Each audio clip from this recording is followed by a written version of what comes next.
There is a subway station in Lower Manhattan where the walls are tiled with small ceramic images of beavers gnawing at trees. Most of the people who pass through every day barely glance at them. They are commuters, they are running late, they are staring at phones. The beavers are just part of the background noise of a city that has layered its history so deep beneath its present that the past has almost ceased to be visible. But those beavers are a monument. They are a small, almost tender acknowledgement of the animal whose fur built the first great American fortune. A fortune so vast and so total that it once shaped the physical geography of the most powerful city on earth. It paid for the tenements that housed tens of thousands of immigrant poor. It funded the library where New Yorkers still read for free. It built the most famous hotel in the world. It raised the social architecture of an entire era. And it ended, after 6 generations and 200 years, in a courtroom in Manhattan, where a jury of 12 ordinary people delivered a verdict that stripped the last great bearer of the name of everything that name had ever been made to mean. The family is the Astors, and the story of what they built, what they squandered, and what finally consumed them is unlike almost anything else in the long, greedy, magnificent history of American ambition. It is a story about a man with nothing who arrived in a new country and saw what nobody else had yet recognized. It is a story about the empire he left behind, and about the generations who inherited that empire and had very little idea what to do with the weight of it. It is a story about a social world so carefully constructed that it took one woman nearly 4 decades to build, and 3 women together to replace after her death. It is a story about a ship and a man who stood on its deck in the dark and did not run. And it is, finally, a story about a son and a painting that went missing from a library wall, and what that single absence revealed about everything the family had become. Before we go any further, we would love to know where in the world you are watching from. Drop your city or country in the comments below. And if you are new here and you enjoy stories that go deeper than the surface, please consider subscribing. There are hundreds of stories like this one waiting for you. Now, the man who started everything, and the world he walked into. The village of Walldorf sat just outside Heidelberg in what is now Germany, a place of respectable limitations and modest ambitions, the kind of place where a butcher's son became a butcher, and the world did not ask much more of him than that. It was there, on the 17th of July, 1763, that Johann Jacob Astor was born, the youngest of 4 sons, in a household that smelled of raw meat and wood smoke, and the particular quiet exhaustion of people who have accepted the smallness of what life has given them. His father, Johann Jacob the Elder, was by multiple accounts a jovial man who was more at home in the village beer house than at his own hearth, and who had very little aptitude for the business he nominally ran. His mother, Maria Magdalena von Berg, was the opposite in almost every respect: methodical, frugal, precise. A woman who understood that the small resources the family possessed needed to be managed with a discipline that bordered on severity. She passed that discipline on to her sons. What she could not pass to them was any meaningful means to exercise it. Walldorf was not a place of expanding horizons. It was a place where horizons were fixed, visible, and close. The family's origins were uncertain even then, traced in some accounts to Italian and Swiss Alpine roots, in others to French Huguenot religious refugees who had fled persecution and settled in the German states generations earlier. What is certain is that by the time young Johann was old enough to understand his options, they amounted to approximately 3. Follow his father into the butcher's trade, enter some other form of modest apprenticeship, or leave. He chose to leave. It was perhaps the defining decision of his life, and he made it at 16. In 1779, he departed for London to join his older brother George, who had established a small company manufacturing flutes and pianos. In London, he learned English. He anglicized his name to John Jacob Astor. He worked with his hands and he learned with his eyes. And what his eyes were doing, constantly, was observing how commerce worked, not at the village scale of Walldorf, but at the scale of a city that was connected by trade routes to every inhabited corner of the earth. He saw how goods moved from one person to another, how value was created at each transfer, how the person who controlled the connections between producers and buyers accumulated wealth that neither the producer nor the buyer ever fully grasped. He was studying. He was always studying. He stayed in London for approximately 4 years. In November of 1783, just after the American Revolutionary War had formally ended with the Treaty of Paris, he boarded a ship for the United States. The crossing took months. The ship moved slowly through winter seas and was locked in ice for a period, forcing the passengers into an extended intimacy that John Jacob Astor turned to his characteristic advantage. Among his fellow passengers was a fur trader, a man who had spent time in the North American wilderness and who described, with the enthusiasm of someone who has witnessed something extraordinary and wants to share it, the profits available in the beaver pelt trade. Fashion in Europe had created an almost insatiable demand for beaver felt hats, the most fashionable headwear for men of standing. The markups available on raw pelts, from their price at point of acquisition in the American forests to their price in European markets, ran to 600, 700, 800%. The young man from Walldorf listened very carefully. He had grown up with nothing. He understood, better than most, what a 600% markup represented. He arrived in Baltimore around March of 1784. He was 20 years old. He carried a small amount of savings, a shipload of flutes, and the conversation from the boat. He moved on to New York, where his brother Henry had established a butcher shop. He worked there briefly, long enough to understand that his future was not in butchering. And then he turned to furs. He opened a small fur goods shop. He began making contacts among the traders and indigenous peoples who understood the geography of the North American wilderness far better than he did. He was learning everything and giving nothing away. He arrived in New York with almost nothing. That would change, and it would change with a completeness that no one who knew the butcher's boy from Walldorf could possibly have predicted. He learned the fur trade by throwing himself into it entirely, making the trips into the wilderness himself in the early years, developing relationships directly with the trappers and the indigenous traders rather than relying on intermediaries, cutting out the middlemen with a precision that was both economically efficient and, when necessary, ruthless. By 1795, he had purchased approximately a dozen ships and built a substantial import and export operation. By approximately 1800, he had amassed nearly $250,000, a figure that made him one of the leading commercial figures in the young nation. He had also, by this point, entered the China trade.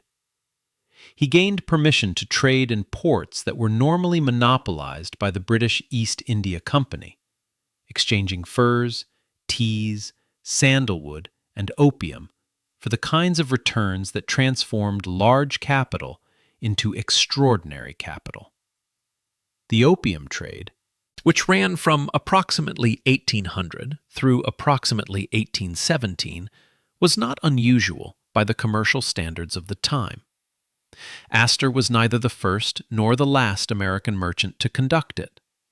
He conducted it with greater efficiency than most, and he conducted it without apparent moral reflection, which was entirely consistent with how he conducted every other aspect of his business life.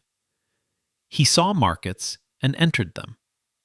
The question of whether entering them was right or wrong was not one he appears to have spent much time considering. In 1808, he established the American Fur Company, a corporate instrument designed to achieve exactly what its name described: complete dominance of the fur trade across the United States. He funded an overland expedition in 1810 and 1811 to reach the Pacific coast, and established Fort Astoria at the mouth of the Columbia River in what is now Oregon, the first American community on the Pacific. The British captured the post during the War of 1812, costing him significant capital. He absorbed the loss, adapted, and continued. By approximately 1820, the American Fur Company had achieved near total monopoly control of the industry, having bought out or driven out of business virtually every meaningful competitor through a combination of price pressure, political connections, and strategic patience. But Astor had been doing something else all along, something quieter and, as it turned out, far more consequential. He had been buying Manhattan real estate. From the early 1800s, he had been reinvesting fur trade profits in undeveloped land north of the settled city, in tracts that other investors considered too remote and too uncertain to justify the capital. Astor was not speculating. He was calculating. He was certain that New York would grow, that the population would expand northward, that the land he was holding would become worth multiples of what he had paid for it, and that the city itself would do the work of generating that value while he waited. He did not need to build. He did not need to improve. He only needed to hold. In 1830, he formally exited the fur trade. In 1834, he sold the fur business entirely and concentrated every resource on the land. That same year, he created what is believed to be the first family trust in American history, a legal structure encompassing approximately 125 parcels of valuable Manhattan real estate covering much of the west side of Midtown. The motto that attached itself to his strategy was not a piece of wisdom. It was a statement of deliberate indifference. Buy and hold, let others improve. The mechanism was this: he owned the land and leased it to sub-landlords, who built upon it whatever structures seemed profitable.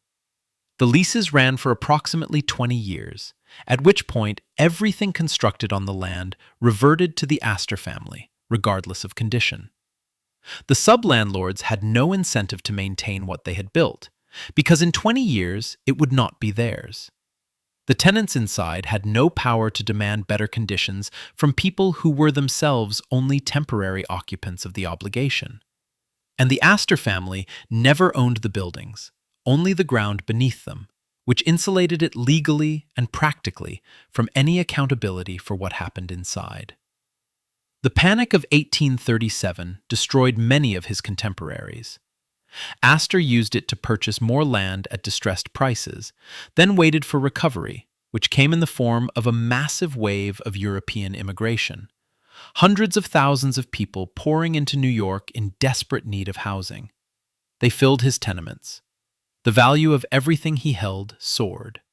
He died on the 29th of March, 1848, the wealthiest man in America, his estate estimated at between $20 and $30 million, representing approximately 1% of the entire gross domestic product of the United States at the time. He had left behind a fortune that would compound across generations. He had also left behind a system for generating it that would, in time, leave a mark on the city that no library bequest could fully erase. When John Jacob Astor died in 1848, the question of succession had already been answered. His eldest son, also named John Jacob, was described in family and legal records as sickly and mentally unstable, and was bypassed entirely. The estate went to the second son, William Backhouse Astor Sr., a man steady enough and shrewd enough to carry the machine forward without significant modification, which is precisely what he did. William continued his father's strategy with the focused dedication of someone who has inherited a working system and sees no reason to alter it. He acquired aggressively and continuously. By 1867, he was the owner of more than 700 stores and dwelling houses south of Central Park. He was, by this point, the single largest private landowner in a city that was rapidly becoming the commercial capital of the Western world. His fortune at death in 1875 was valued at nearly $50 million, more than double what his father had left. He had also expanded the Astor Library, contributing to the public institution his father had funded, a gesture toward civic generosity that sat in visible contrast to everything the family's rental model represented. Because inside those buildings, in those same years, conditions had become the subject of urgent public documentation. Journalists and reformers moved through New York's tenement districts in the 1860s and 70s and recorded what they found with a precision that made denial difficult.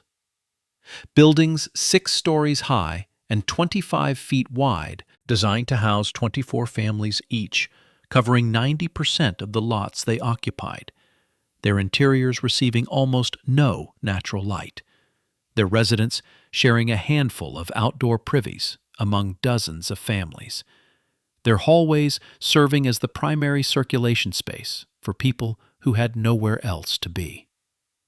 The journalist and social reformer Jacob Riis, whose subsequent photography and writing would eventually transform American housing law, moved through these neighborhoods and documented the conditions with unflinching detail. The Astor name did not need to be mentioned explicitly. The geography made the connection clear enough. The largest single landlord in New York City owned, at a legal remove through his sub-landlord structure, the ground beneath some of the worst housing conditions in the industrialized world. William Backhouse Astor Sr. was stung by the public accusation of being a slum landlord and made some attempts to renovate older buildings.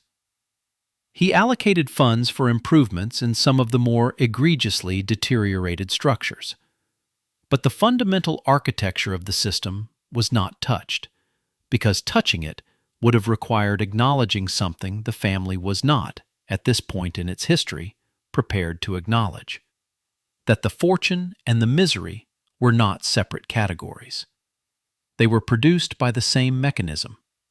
The wealth and the suffering were two sides of the same transaction. The Astor Library was built with money extracted from people who had no other choice but to pay it. The family understood this in a general way, and managed the understanding by not dwelling on it. When William died in 1875, he left behind a family so large, so prominent, and so deeply embedded in the life of the city that the question of who held primacy within it was about to become something no amount of money could straightforwardly resolve. His son William Backhouse Jr. had married, 2 decades earlier, a woman from one of the oldest Dutch families in New York. Her name was Caroline Webster Schermerhorn, and Caroline had ideas about what the Astor name was for and what it could be made to mean that had very little to do with tenements or real estate ledgers. Caroline Webster Schermerhorn was not a woman who acquired her social power. She was born to it. The Schermerhorns traced their American roots to the original Dutch settlers of New York, and the family's standing in the city predated the Astor fortune by generations. When Caroline was born on the 22nd of September, 1830, her father, Abraham Schermerhorn, was already worth $500,000.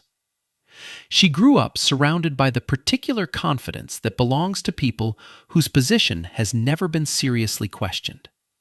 People who do not need to announce their standing because their standing precedes them into every room. In 1853, at the age of 23, she married William Backhouse Astor Jr., heir to the largest privately held real estate fortune in America. He was wealthy, amiable, and almost entirely uninterested in the social world his wife was about to dominate. William preferred his yacht, which was at one point reportedly the largest private vessel in the world, and the freedoms it provided, which New York society whispered included the company of young women and quantities of whiskey that a man of his standing could afford to be discreet about. When asked in public settings about her husband's extended absences at sea, Caroline deflected with the serene composure that was her most formidable tool, observing pleasantly that the sea air was so beneficial for dear William, and that she only regretted she could not accompany him, being herself a poor sailor. For what Mrs. Astor did not wish to see, she did not see, and what she wished to do instead was build something. New York, in the years following the Civil War, was a city in social upheaval. The population was expanding at a rate that had made the old social hierarchies genuinely uncertain. New fortunes made in steel, oil, railroads, and commodities were arriving alongside old money that had been accumulating quietly since the colonial era. And the question of who belonged at the top of the social order had never been more contested or more consequential. Caroline Astor decided to resolve that question, and she would resolve it not through argument, but through architecture, by constructing a social system so clearly defined and so precisely controlled that its judgments would carry the force of established fact. Her instrument was a man named Ward McAllister, a Savannah-born social climber who had made it his life's project to master the etiquette of European courts, and who was, in the idiom of the era, desperate for exactly the kind of powerful patron Caroline could become. Together, they developed the concept that would define their era. The 400 was the number of people deemed acceptable for the highest tier of New York society.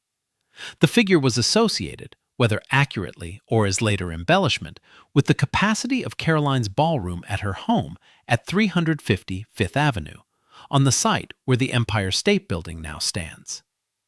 The number itself was almost beside the point. What mattered was the principle it encoded, that social acceptance was finite, that the circle at the top would not simply expand to accommodate every new fortune that arrived, and that Caroline Astor held the authority to determine who was inside the circle and who was not. To be invited to her annual ball, held each year on the third Monday in January, was to have your position in New York society officially confirmed. To be excluded was a social judgment from which there was no meaningful appeal. Invitations were pursued for years by families with vast wealth and no path to Caroline's consideration. Her home at 350 Fifth Avenue became the most important private address in the country. Her annual January ball was the social event against which all other events were measured. The press covered her with the attention usually reserved for royalty, which was precisely the point, because what Caroline was doing was creating American royalty in the only form the Republic could accommodate. Not hereditary title, but hereditary standing, confirmed not by a monarch, but by a hostess with an unimpeachable guest list. She enforced a standard that would have amused and possibly irritated the original John Jacob. True social standing required at least 3 generations of wealth without manual labor. Old money was different from new money, not because it was older, but because it had had time to refine itself, to forget its origins, to develop the habits and manners that distinguished cultivated people from merely wealthy ones. New industrial fortunes were not automatically unwelcome, but they were on probation. They had to be introduced, vouched for, and admitted gradually. Caroline held that process in her hands. The Vanderbilts, whose railroad fortune was among the largest in the country, were initially excluded. She eventually admitted them, a concession that acknowledged the limits of even her authority. But the terms of their admission were hers to set. When Ward McAllister released the 400 list to the New York Tribune in February of 1892, it contained approximately 150 names and was riddled with errors. Society was appalled by the indiscretion. McAllister's standing in the circles he had spent his life cultivating never recovered. But the damage to Caroline's authority was negligible, because the concept had already done its essential work. The number had never been the point. The power to include and exclude had always been the point. And that power was Caroline's, and Caroline's alone. She died on the 30th of October, 1908, at the age of 78. The void she left was so large that it reportedly took 3 women working together to fill what she had held alone. Marion Graves Anthon Fish, Teresa Fair Ulrichs, and Alva Belmont. None of them individually commanded the authority she had exercised. The era she had built and named was ending, and the family that had been at its center was, at the very moment of her death, fracturing along lines that had been forming for years. Because while Caroline was building her social empire in the drawing rooms of Fifth Avenue, 2 branches of the family had been at war with each other over something that sounds, at the distance of more than a century, almost comically trivial, and was, in the moment, genuinely devastating. It was a dispute over a calling card. More specifically, it was a dispute over a title. Who had the right to be known, formally and publicly, as Mrs. Astor? The challenger was William Waldorf Astor, the nephew of Caroline's husband, the grandson of the original John Jacob, a man of genuine education and genuine cultivation, who had also, since early adulthood, nurtured a grievance against America that he was never quite able to put down.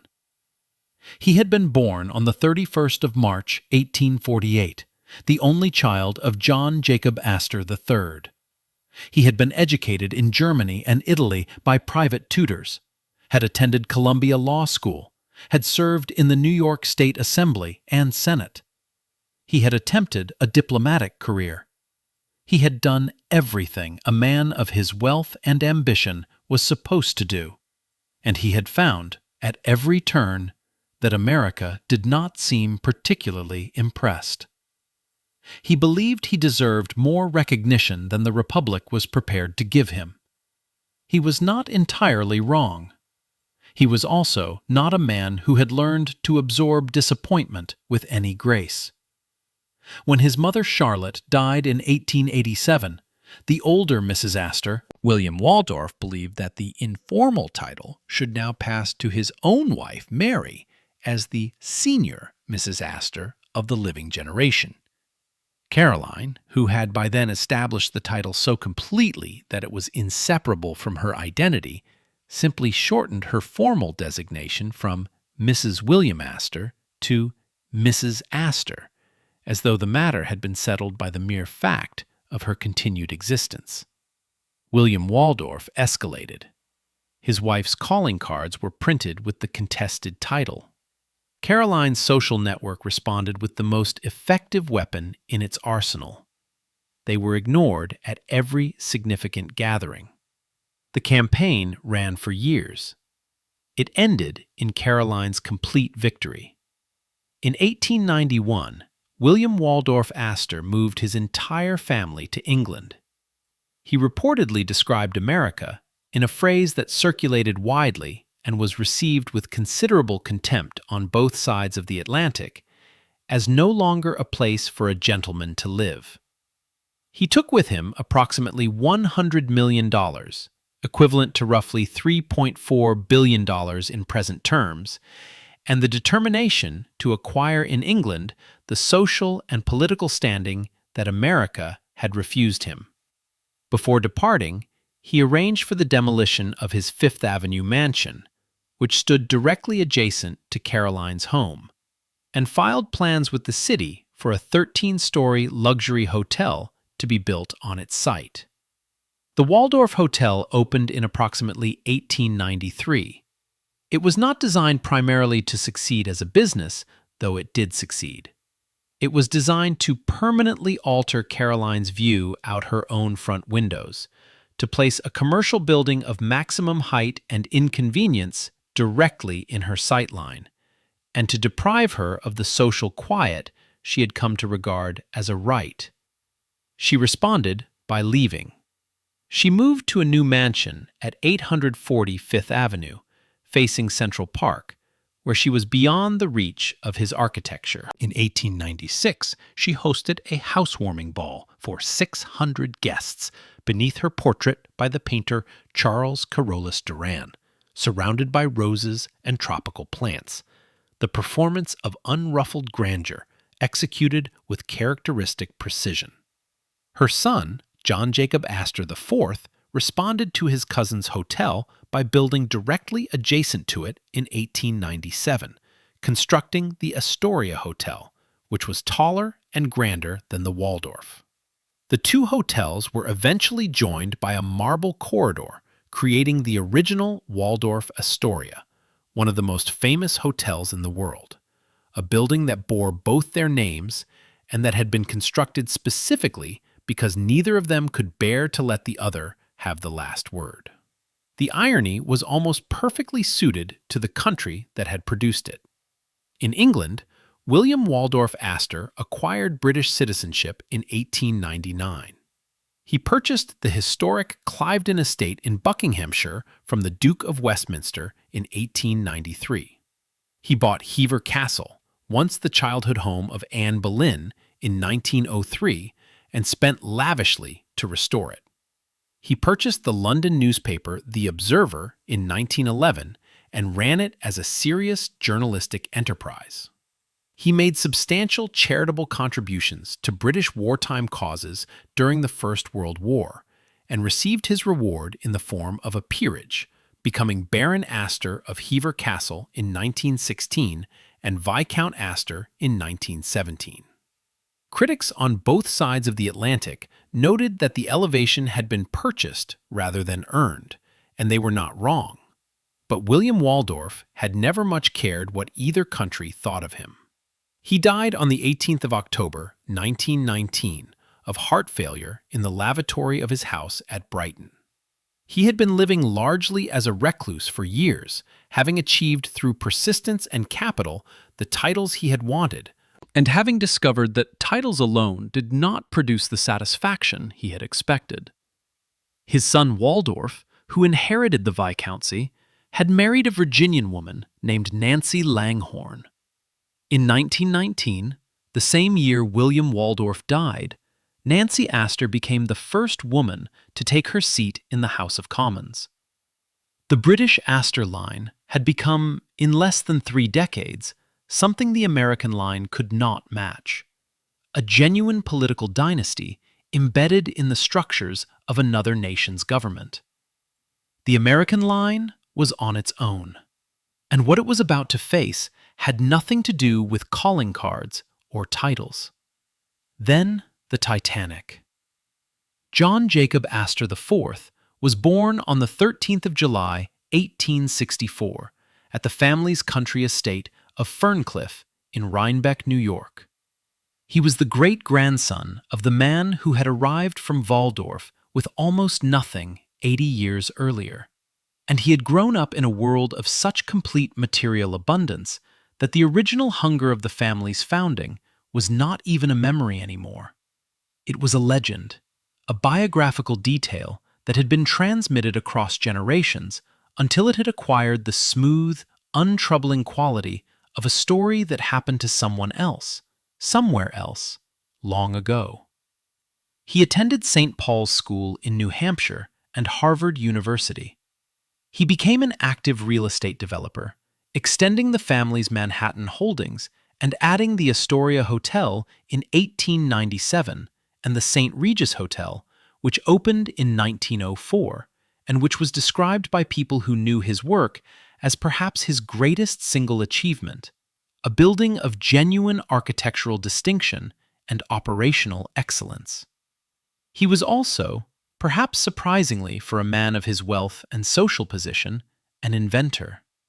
He developed a mechanism for converting peat moss into fuel suitable for farm equipment and announced publicly, and without apparent hesitation, that he would not patent the device for personal profit. The invention would be freely available to anyone who wished to use it.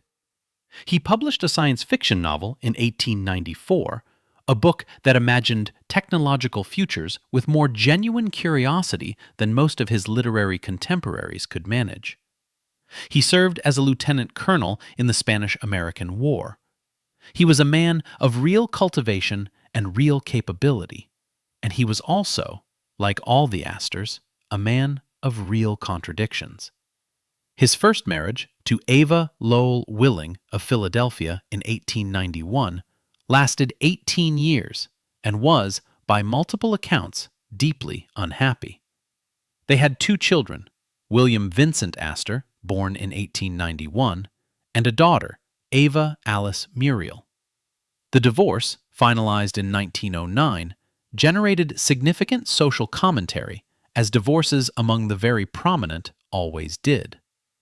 2 years after the divorce, in September of 1911, John Jacob Astor IV married Madeleine Talmadge Force.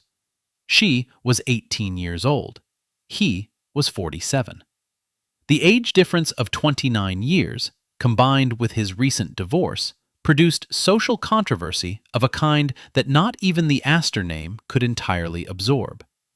His son Vincent, who was a year older than his new stepmother, served as best man at the wedding while privately despising her, a juxtaposition of public obligation and private feeling that captured something essential about the way this family had always operated. The couple departed almost immediately for an extended honeymoon in Europe and Egypt, a strategic retreat designed to allow the gossip to diminish before they returned to American public life. Madeleine became pregnant during the honeymoon. Wanting the child born on American soil, they cut the trip short and booked first-class passage on the maiden voyage of the RMS Titanic, departing from Cherbourg, France, in April of 1912. They were the wealthiest passengers on the ship. John Jacob Astor IV's net worth at the time was approximately $87 million, a figure equivalent to several billion dollars in present value, which made him not only the richest man on the Titanic, but one of the richest individuals anywhere in the world. The ship struck an iceberg at 11:40 in the evening on the 14th of April, 1912. John Jacob Astor IV responded with a composure that multiple eyewitnesses described, and that has since become one of the defining images of the disaster. He helped his pregnant wife into Lifeboat 4. He asked Second Officer Lightoller whether he might accompany her, citing her delicate condition. Lightoller refused. The protocol was clear, and Astor did not contest it. He reportedly tossed his gloves to Madeleine as the lifeboat was lowered. He lit a cigarette. He stood back from the rail. He was last seen in the first-class smoking room. The ship sank at 2:20 in the morning on the 15th of April, 1912. His body was recovered a week later by the cable ship Mackay Bennett, identifiable by the initials sewn into the collar of his jacket. Among the effects found on him were a quantity of cash in both British pounds and American dollars, and a gold pocket watch. His son Vincent claimed the watch at the recovery and wore it on his wrist for the rest of his life. It was a strange inheritance, a measure of time retrieved from the bottom of the North Atlantic, the last physical point of contact between a father who had stood still in the dark and a son who would spend decades trying to understand what that stillness meant and what it required of him. The estate was distributed according to the will. The total was approximately $85 million. Vincent, who was 20 years old and still enrolled at Harvard, received $69 million, the St. Regis Hotel, the Ferncliff Estate in Rhinebeck, and a yacht. Madeleine received a $5 million trust fund and the use of the Fifth Avenue mansion and the Newport Estate Beechwood, with the condition that these arrangements would be voided if she remarried. She remarried in 1916, forfeiting the trust income. The posthumous son, who was born in August of 1912 and named John Jacob Astor VI, received a $3 million trust to be released on his 21st birthday. The largest American fortune of its generation had passed, in the space of a single night on the North Atlantic, from one of the most capable men in the family to a 20-year-old who had not yet finished his education. Vincent Astor wore that gold watch for the rest of his life, and in later years, people who knew him well understood that he was not merely keeping it as a memento. He was carrying it. He was carrying the weight of what it represented: the father's death, the inherited responsibility, the fortune that had been built on a century of extraction and that now sat in his hands with all its history intact, waiting for him to decide what kind of man he was going to be. He dropped out of Harvard. He had no real choice. The estate required management, the family name required stewardship, and there was no one else. He was 20 years old and one of the wealthiest individuals alive, and almost immediately, upon examining what he had inherited, he made a discovery that troubled him in a way that no earlier Astor had allowed themselves to be troubled. The family had built its fortune as a slum landlord. The sub-landlord structure, the 20-year lease reversions, the buildings maintained by no one and inhabited by the most vulnerable people in the city, this was the engine that had made the Astor name a synonym for wealth. Vincent read the history and was, by multiple accounts, genuinely disturbed by it. Family biographer Derek Wilson described him as a previously unknown phenomenon in America, an Astor with a highly developed social conscience. Where his predecessors had managed the family's public reputation through civic donations at the margins of an otherwise unchanged business model, Vincent began dismantling the model itself. He sold off the Astor-owned slum properties. He reinvested the proceeds in enterprises that did not require the concealment of their human costs. He built low-income housing in the Bronx. He constructed a playground in Harlem. He donated a house to a hospital. He moved toward the people the family had profited from, and he did it not as performance, but as correction. He was not easy to be around. That fact was noted by nearly everyone who spent significant time with him. He was eccentric and antisocial, and given to extended periods of withdrawal from the social obligations that his name and his wealth imposed on him. He drank heavily and smoked constantly. He could be cold and withholding, and then, without warning, perceptive and generous within the same conversation. He contracted mumps at the time of his first marriage, which left him sterile. He married 3 times and had no biological children. The direct American Astor line would end with him, though whether he fully recognized that at the time, or minded if he did, is not documented. In 1937, many years after the Titanic, Vincent walked into a movie theater to watch A Night to Remember, a film about the disaster that had killed his father and remade his world. He suffered a cardiac episode in the lobby before the film began. He had been carrying the fact of his father's death every day for 25 years, the weight of it distributed across the watch on his wrist and the estate in his hands, and the face he presented to a world that connected his name permanently to that ship. The idea of sitting in a darkened theater and watching it rendered as drama and spectacle was more than his body would accommodate. He recovered. He left. The incident was not discussed publicly, but it passed through the circles of those who knew him, a detail so precise and so revealing that it needs nothing added to it. In 1927, he organized a private intelligence network that operated from an unremarkable apartment at 34 East 62nd Street. The group called themselves The Room.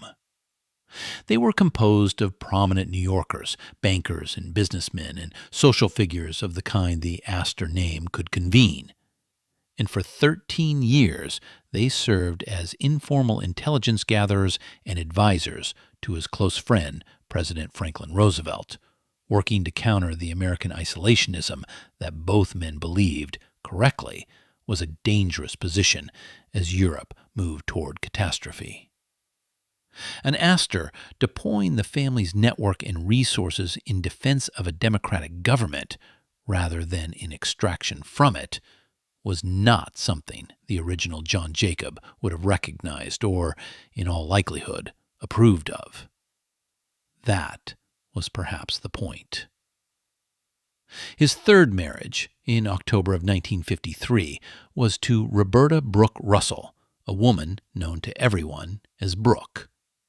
Vincent had told her before they wed that he was not well and could not be expected to live long. She accepted this, married him, and endured what she later described privately to a daughter-in-law as a marriage she was not sure she could continue. He was antisocial and difficult and increasingly withdrawn. But he was also, in his peculiar and difficult way, trying to do something with the inheritance that had fallen on him. And when he died on the 3rd of February 1959 of a heart attack in his apartment, he had arranged that nearly everything he had would go not to the half-brother who contested the will, and not to any surviving family member, but to the foundation he had established in 1948 for the stated purpose of alleviating human misery. He left it all to Brooke. Roberta Brooke Russell had not been born into the Astor world. She had arrived at it through her third marriage at the age of 51 as the wife of a difficult man in poor health who had already lived most of his life. She had grown up as the daughter of a Marine Corps commandant, had spent her childhood moving between postings abroad in China and Haiti and the Dominican Republic, had survived a first marriage to a man she described as abusive, had raised a son named Anthony largely through her second marriage and its aftermath. Anthony had been a child who was never quite centered in any household his mother occupied. He had been sent to boarding schools, sent to summer camps, managed from a distance by a mother whose social ambitions and successive marriages left him at the margins. He was a decorated veteran of the Second World War. He was eventually a diplomat and an ambassador and a Broadway producer. He was, by every external measure, a man of standing. What his childhood had done to him was not visible in those externals. It would become visible later. As president of the Vincent Astor Foundation from 1960 to 1997, Brooke gave away more than $195 million, not in large institutional grants delivered at arm's length, but through a sustained and personal engagement with the city that would have been unrecognizable to every Astor who came before her. She insisted on seeing for herself. She put on her Chanel and her fur coat, and she went to housing projects and homeless shelters and community centers, because she wanted to understand from direct observation how the money she was deploying was being used, and whether it was reaching the people it was intended to reach. She had read John Jacob's 1961 work on the death and life of great American cities and had been changed by it. She began funding the creation of what she called outdoor living rooms in New York's public housing developments. Small parks with benches and chess tables and landscaping in courtyards that had previously contained nothing but concrete and neglect.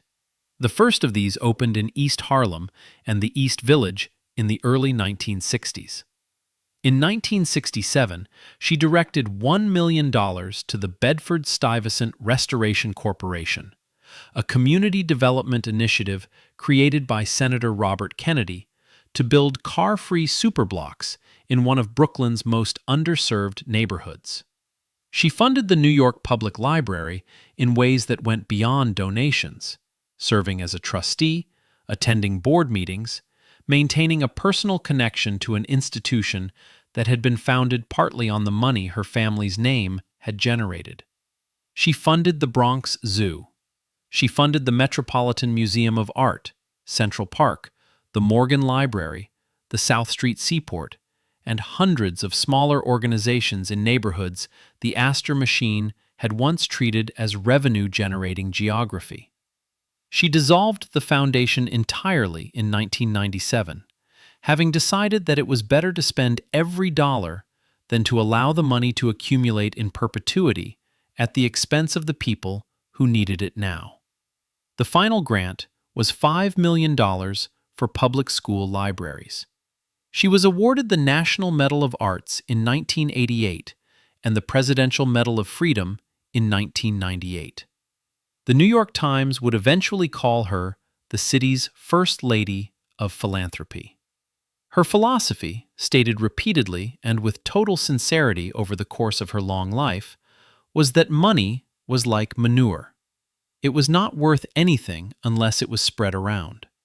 She had spent nearly 4 decades proving it. By the time she closed the foundation and turned her attention to the final years of her life, she had done something no other Astor had fully managed. She had made the name mean something other than extraction. The city that her family had spent a century draining now had, through her, received a substantial portion of what had been taken. She had no illusions about the arithmetic. She knew it would never fully balance. She spread it anyway. What she could not have known was what was already being arranged behind her back. The first visible sign, for those in a position to read it, appeared in 2002. Philip Marshall, Brooke's grandson and the son of her only child Anthony, visited his grandmother at her Park Avenue duplex apartment and noticed that the child Hassam painting that had always hung in her library, a major work called Flagg's Fifth Avenue, was not there. He asked the household staff.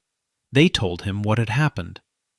Anthony Marshall had visited his mother, who had been diagnosed with Alzheimer's disease in 2000, and had told her that she was nearly out of money. This was false. Her estate was valued at approximately $198 million. But the Alzheimer's had progressed to the point where Brooke could no longer independently verify what she was told about her own financial situation. She trusted her son. She authorized the sale. The Hassam painting sold for $10 million.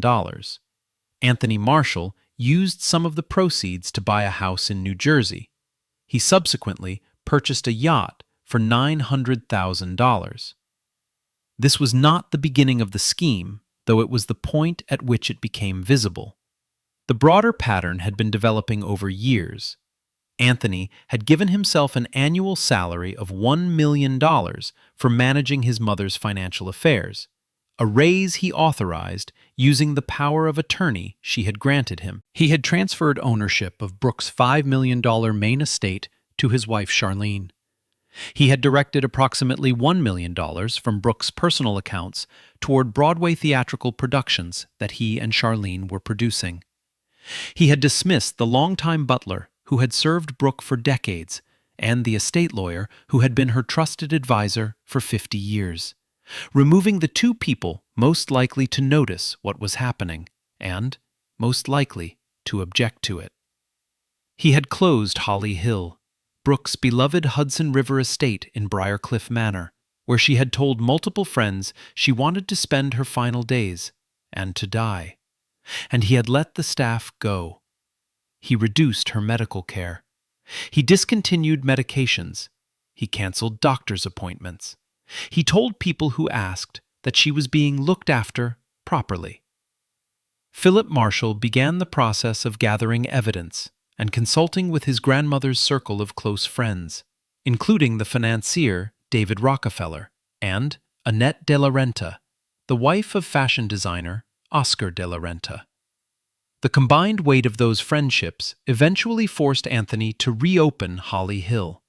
But Philip had already understood that what was happening to his grandmother required more than social pressure to stop.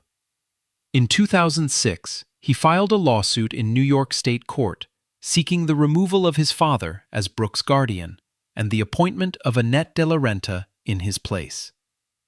The New York Daily News published a cover story on the 26th of July, 2006. The tabloid coverage that followed was relentless and specific and deeply unkind to Anthony Marshall. Philip's stated purpose, as he explained it in interviews during those years, had expanded beyond his grandmother's case into something he believed was nationally significant. Annual financial fraud against older Americans had been estimated at $2.6 billion. The Astor case was extraordinary in its visibility because of the family name, but it was not extraordinary in its structure. Families across the country were doing versions of what Anthony Marshall had done, and most of them were never prosecuted, because most of the victims had no grandson willing to take the public and personal cost of fighting it. Philip was willing. The cost was considerable. Brooke Astor died on the 13th of August 2007 at Holly Hill in her sleep of pneumonia. She was 105 years old. Her funeral was held at St. Thomas Church on Fifth Avenue in Manhattan. The guest list included Henry Kissinger, Oscar de la Renta, Whoopi Goldberg, Jesse Norman, and Michael Bloomberg. She was interred at Sleepy Hollow Cemetery in Westchester, in the plot beside Vincent Astor. Her gravestone bears an epitaph that she had chosen herself before the Alzheimer's had taken that capacity from her. It reads, "I had a wonderful life." In many important respects, she had. The man who had spent years diminishing that life for his own financial benefit was still standing. His reckoning had not yet arrived. But it was coming, and it would be public and total in the way that only a criminal trial can be. October 8th, 2009. A New York City jury returned its verdict after 12 days of deliberation. Anthony Marshall, then 85 years old, was found guilty on 14 of 16 criminal counts: first-degree grand larceny, second-degree grand larceny, scheming to defraud, criminal possession of stolen property, falsifying business records, offering a false instrument for filing, and conspiracy. His co-defendant, Francis Morrissey, who had served as Brooke's estate attorney and had allegedly prepared or altered documents on Anthony's behalf, was convicted on 5 counts, including conspiracy and forgery. The trial had lasted 6 months in criminal court. The witness list read like a final accounting of New York's social establishment. a gathering of people who had known Brooke Astor for decades and who appeared in that courtroom to testify about what had been done to her in her final years. Barbara Walters, Henry Kissinger, Annette de la Renta, and others from the circles she had inhabited and elevated. Their presence in a criminal proceeding against her son was a kind of historical reckoning that required no commentary. The prosecution's argument was methodical and specific. The Hassam painting sold for $10 million, while Anthony bought property and watercraft. The $1 million annual salary increase he had approved for himself while his mother's care was being reduced. The estate transfers. The codicils to the will, allegedly forged or obtained through manipulation, that would have redirected tens of millions of dollars from charitable institutions to Anthony and Charlene Marshall. The defense maintained that Anthony had operated within the terms of his legal authority, that Brooke had been of sound mind when she agreed to the arrangements, that what looked like theft from the outside was in fact the act of a devoted son managing a complex estate on behalf of a mother who trusted him. The jury deliberated for 12 days before deciding they did not find this persuasive. In December of 2009, both Anthony Marshall and Francis Morrissey were sentenced to 1 to 3 years in prison. Both appealed. Marshall's appeal process consumed more than 3.5 years. He did not enter Fishkill Correctional Facility until June of 2013, at the age of 88. He was released on medical parole approximately 2 months later because his health had deteriorated to the point where continued incarceration was not medically defensible. He died on the 1st of December, 2014, at New York Presbyterian Hospital. He was 90 years old. His attorney described him as thoroughly broken. Philip Marshall learned of his father's death from the press rather than from any family member, and said publicly that this fact alone communicated everything about what the case had done to the GK them. Philip Marshall went on to found an organization called Beyond Brooke, devoting himself full-time GK of elder justice advocacy, taking the most painful chapter of his own family's history and attempting to make something useful of it for the millions of American families navigating similar terrain without the resources or the public attention that had allowed Brooke Astor's situation to be addressed. He argued that the Astor case was not an anomaly. It was a window. And what it revealed through that window was a national epidemic that most people would prefer not to see. About 90 miles north of the courthouse where the verdict was delivered, on a bluff above the Hudson River, Geekasas County, New York, stands a 43-room mansion called Rokeby. It was GK's alone on land GK's GK Sr. purchased it in 1836 for 50,000 DK, expanded it significantly, added a spectacular Gothic Revival library contained within a tower on the west side, and used it as the family's primary country retreat for decades. When William died in 1875, the property passed eventually to his GK, York Margaret Astor Ward. Margaret Ward died in December of 1875 of pneumonia at the age of 37. Her husband, Congressman John Winthrop Chandler, died of the same disease 23 months later, in October of 1877 at the age of 51. They left behind 10 children whose ages at the time of their father's death ranged from 6 months to 12 years. These children were raised at Rokeby under the supervision of a cousin and a succession of tutors and governesses, with minimal real adult authority over them. They grew up largely according to their own rules in a 43-room mansion filled with art and furniture and books that represented several generations of accumulated wealth, and they became known in New York society, and eventually in the press, as the Astor Orphans. They were, by most accounts, remarkable people. One of them, Louis Stuyvesant Chandler, became Lieutenant Governor of New York and one of the first attorneys in the state to take capital cases pro bono, reportedly saving 10 men from the electric chair during his legal career.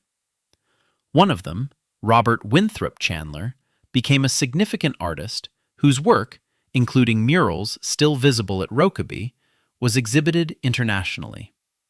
One of them, Elizabeth Chandler, was painted by John Singer Sargent during a stay in London and, during the same trip, was formally presented to Queen Victoria and failed to curtsy, producing a small diplomatic incident that was discussed in society columns for months.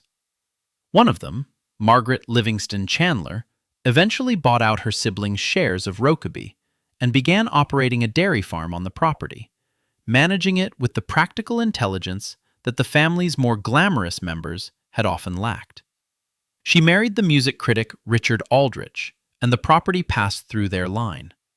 The generations that followed were progressively further from the original capital. By the 1980s, Alexandra Aldrich, a direct descendant of the orphan Margaret, was growing up at Rokeby in conditions she described in her 2013 memoir, The Astor Orphan, as genuinely impoverished. Her father, who held an Ivy League degree and spoke 5 languages, could not hold steady employment. Her mother, a Polish fiber artist who had expected to be marrying into a wealthy family, had discovered that the Astor connection meant the house, the portraits, the history, and the sense of entitlement, but not the financial resources to maintain any of it. Of everything the family had once possessed, Aldrich wrote, money was the one thing her branch had not managed to hold on to. The house remained. The portraits remained. In the winters of the 1980s, those things could not be eaten. The last surviving member of Caroline Astor's 400 died in 1969. She was Alida Beekman Chandler, one of the original 10 Astor orphans, a woman who had grown up motherless and fatherless in those same Rokeby hallways, and who had outlived the world that her great-aunt Caroline had built with such extraordinary care. The social order that Caroline had spent nearly 4 decades constructing and defending, the architecture of exclusion, the list, the annual ball, the gatekeeping of respectability in the most powerful city in the country, had outlasted its creator by 61 years. And it ended not with any dramatic gesture, but with the quiet death of an elderly woman who had been a 6-month-old infant when her parents died. Rokeby still stands. It is listed on the National Register of Historic Places. Members of the Aldrich family still live there. Parts of it now function as an events venue and a home for working artists. The Gothic Revival Library in the tower is intact. The portraits are still on the walls. And the house sits above the Hudson River in the particular silence of a place that has been many things across many decades and is now, among other things, a monument to the distance between the family that built it and the family that inhabits it. The Waldorf Astoria Hotel was sold in 2014 to a Chinese insurance company called Anbang Insurance Group for $1.95 billion. At the time, the most expensive hotel sale in history. The Astor family had no involvement in the transaction. The connection between the hotel and the family had been severed decades earlier when Vincent Astor disposed of the major commercial properties.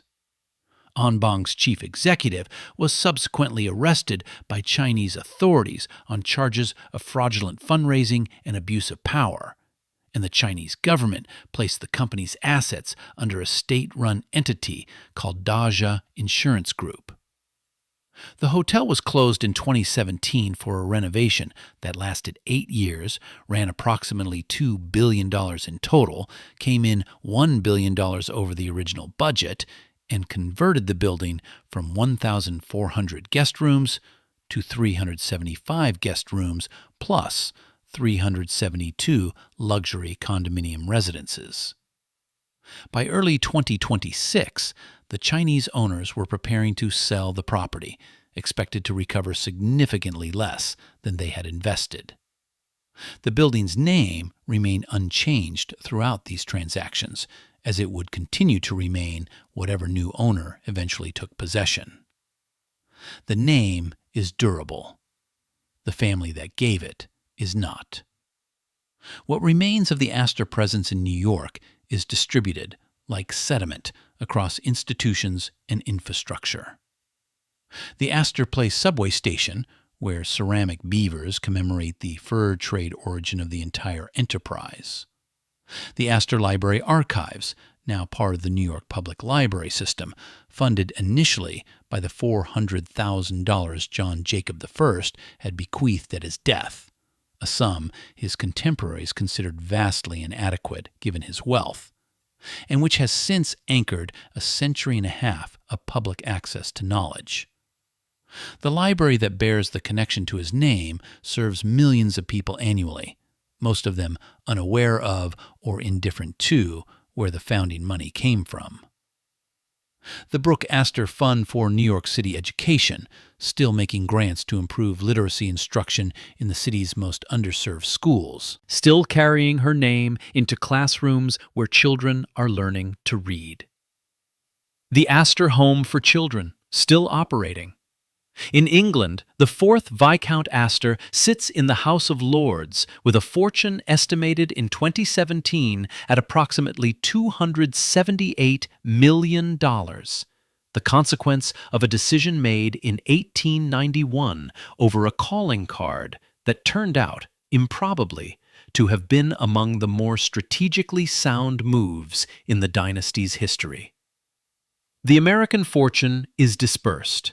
No single Astor controls wealth approaching what the family once commanded.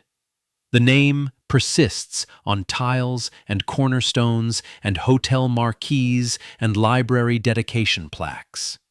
The dynasty that built everything those names commemorate has dissolved into the ordinary life of people who share a bloodline and a history and very little else. The story of the Astors is told as a cautionary tale about inherited wealth, about how fortunes built in one generation dissolve in the third or the fourth or the fifth. But that is not quite the right frame for what actually happened here. The wealth was not fragile. It survived 6 generations and produced institutions that will outlast any living person who carries the name. What was fragile was not the money. It was the people, and the specific kind of hunger that the money transmitted across generations, each time slightly more distorted, each time a little harder to recognize as hunger and a little easier to mistake for something else. John Jacob I wanted security and built an empire. His descendants wanted the empire to confirm something about who they were and discovered that it could not do that. That no empire can do that. That the thing you are looking for when you look to money for confirmation of your worth is not findable there. Caroline wanted legitimacy and built a world to produce it, and the world she built was real and brilliant and completely dependent on her personal authority to sustain it. So when she died, it required 3 women to replace her, and still they could not. William Walldorf wanted a title and bought one, and was mocked on both sides of the Atlantic for the transaction. John Jacob IV wanted to be worthy of what he had inherited, and demonstrated his worthiness by standing still on a sinking ship. Vincent wanted to repair what the family had done, and gave the money away to achieve it. And he achieved it, as much as such things can be achieved. Brooke wanted to make the name mean something genuinely good and spent 4 decades succeeding, and she succeeded. And then her son spent years undoing as much of that success as he could reach, and was convicted by a jury of his peers and died in a hospital alone. What remains is in the city: the library, the parks, the schools, the outdoor living rooms in the housing projects where Brooks Grants planted benches and chess tables in courtyards that had previously held nothing. The subway tiles where beavers still gnaw at trees, marking the origin point of an American story that contains, in concentrated form, almost everything the country has ever done with wealth. The brilliance and the cruelty, and the reform and the betrayal, and the final, partial, imperfect, genuine act of giving it back.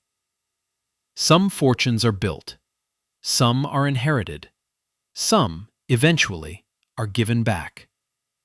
The Astors managed all three. That may be, in the long and difficult accounting of what American dynasties have meant and what they have cost, the most complete thing that can be said about them. And perhaps, in the end, it is enough. If this story was valuable to you, please give it a like and consider subscribing if you are not already here. Drop in the comments the moment in this story that surprised you most. We will see you in the next one.